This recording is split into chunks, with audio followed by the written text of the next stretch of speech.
Joining us for more on the implications of this attack today, we're joined by Prasenjit Bose of the CPM, the Associate Editor of The Hindu, Praveen Swami, Trinath Mishra, the former DG of the CRPF, joins us as well, and Dinesh Trivedi of the Trinamool Congress. Praveen, to you first.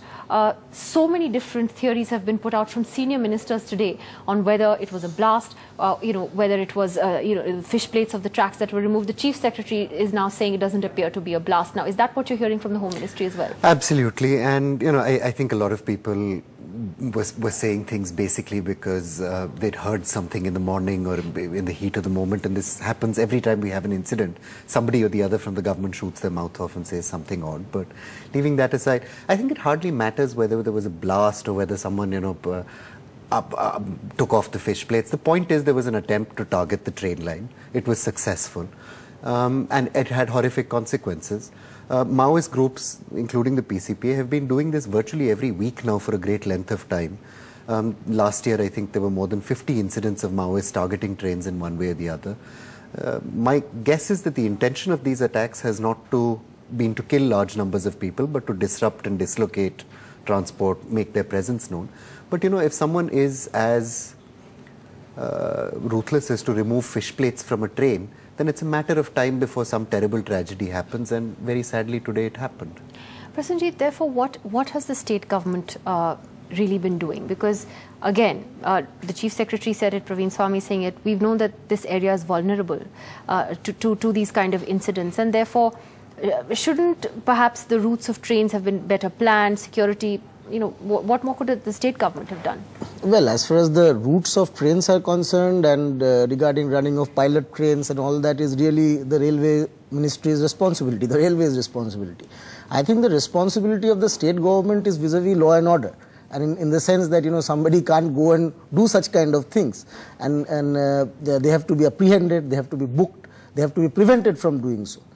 And I think that over the past, as the Home Secretary was saying himself, that over the past, it's been nearly a year now that the joint operations have started. It's a day of tragedy. I don't want to go into the political complications involved, but there have been. It's already happened in the sense, I think that this, in West Bengal, the Maoist problem has a particular dimension.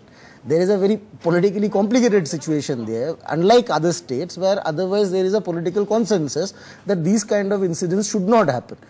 In West Bengal, it's different. The political consensus does not exist on how to deal with the Maoists, and that adds to the problem. But I think that the state government has been sincerely trying to combat this problem, and both administratively, politically, and today's tragedy, as the Home Secretary is saying, is a setback. I mean, it has led to such a horrific tragedy.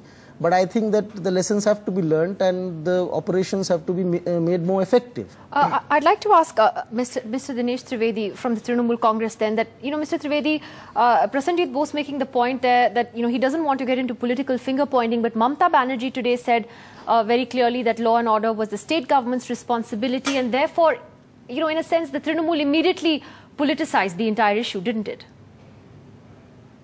You tell me, you tell me whether state law and order comes under state or not. You answer me that. It's Mamata Banerjee is not the Chief Minister of West Bengal. The day Mamata Banerjee becomes the Chief Minister of Bengal, I can guarantee you, there will not be any such problems. So obviously some problems are created. And who creates, God alone knows. Or sometimes things are obvious. Well, wherever so-called the Maoists are there in West Bengal, whether it is Bankura, whether it is Purulia, whether it is West Midnapore, it is all stronghold of CPM. And CPM is unfortunately in power in West Bengal. Tuba.com